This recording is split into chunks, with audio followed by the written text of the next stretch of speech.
Halo Sobat Kemis, apa kabar? Pernah gak sih penasaran gimana sebenarnya cara para ilmuwan meneliti solusi-solusi untuk masalah keamanan pangan? Nah, hari ini kita akan membahas satu penelitian yang sangat menarik dari Xinjiang University.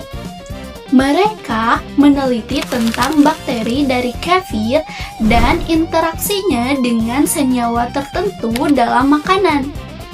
Mau tahu judul jurnalnya? Ini dia. Wah, panjang ya. Tapi tenang, kita bahas pelan-pelan. Jadi, ceritanya begini. Ada senyawa yang namanya BAP atau benzoapiren. Ini adalah salah satu jenis PAH, singkatan dari poliklinik aromatik hidrokarbons.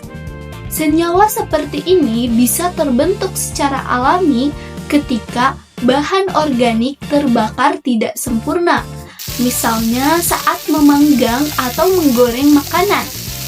Nah, dalam konteks penelitian keamanan pangan, senyawa seperti BAP ini menarik untuk diteliti karena dua alasan utama. Pertama, dia punya sifat persisten, artinya susah terurai. Kedua, ada potensi untuk terakumulasi dalam makanan. Nah, yang menarik dari penelitian ini adalah dari mana mereka dapat ide untuk meneliti bakteri dari kefir. Jadi, begini ceritanya. Pertama, para peneliti mencari sumber bakteri yang alami. Kenapa sih harus yang alami? Karena kalau nanti ada potensi aplikasi, lebih aman kalau berasal dari sumber yang sudah familiar dengan makanan. Kedua, mereka memilih kefir ini karena kefir ini adalah makanan fermentasi tradisional yang kaya akan keanekaragaman mikroba. Bayangin aja, dalam satu sendok kefir bisa ada puluhan jenis bakteri yang berbeda. Ketiga, ini sih yang paling keren. Pendekatan ini disebut bioprospecting, yaitu mencari solusi dari kekayaan alam yang sudah ada, seperti mencari harta karun di laut, tapi yang ini di dunia mikroba. Lalu, gimana sih cara mereka melakukan penelitian ini? Pertama-tama, mereka ambil sampel dari kefir grains di Tajik Autonomous Country Xinjiang, lalu di lab. Mereka kemudian mengisolasi berbagai jenis bakteri dari sampel tersebut. Nah, untuk mencari bakteri yang spesial, mereka beri tantangan khusus.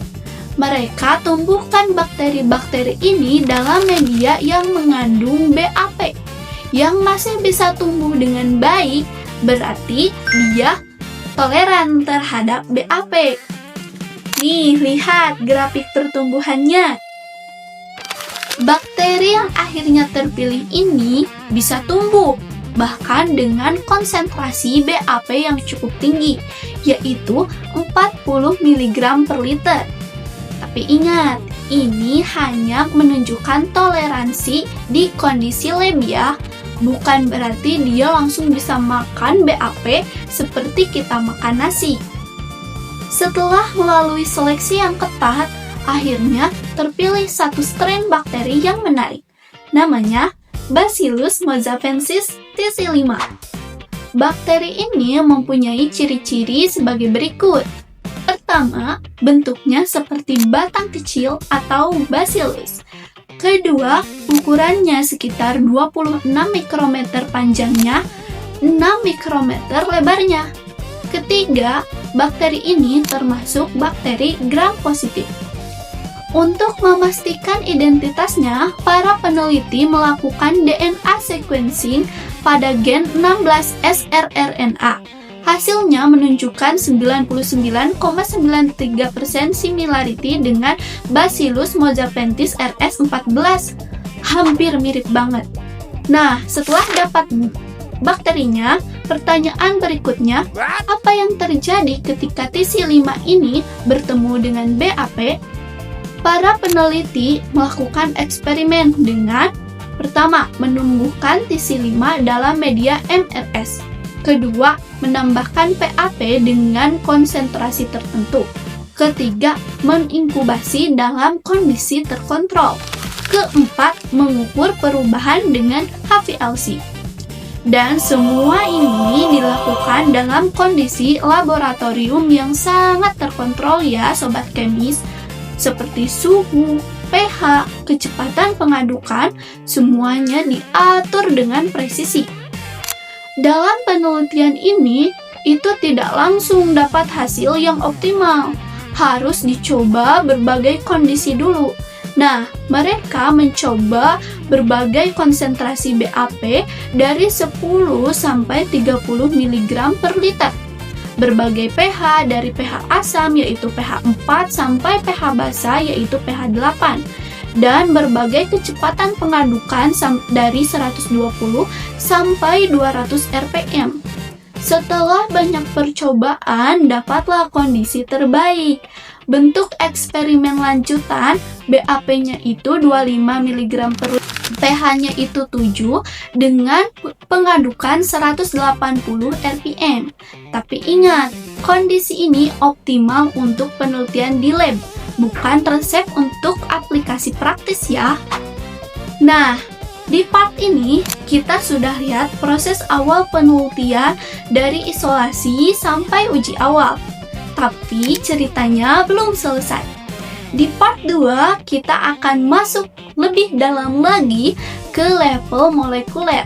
Kita akan lihat bagaimana peneliti sekuens seluruh genom bakteri ini, gen-gen apa saja yang aktif ketika bertemu BAP, dan apa yang sebenarnya terjadi di level kimiawi. Trust me, bagian selanjutnya lebih seru lagi. Kalau penasaran dengan kelanjutannya, jangan lupa subscribe dan aktifkan notifikasinya ya, biar gak ketinggalan di part 2. Oh ya, untuk Sobat Kemis yang mau jurnal aslinya, link sudah saya sediakan di description box di bawah, lengkap dengan disclaimer dan penjelasan status penelitiannya. Sampai jumpa di part 2. Stay curious!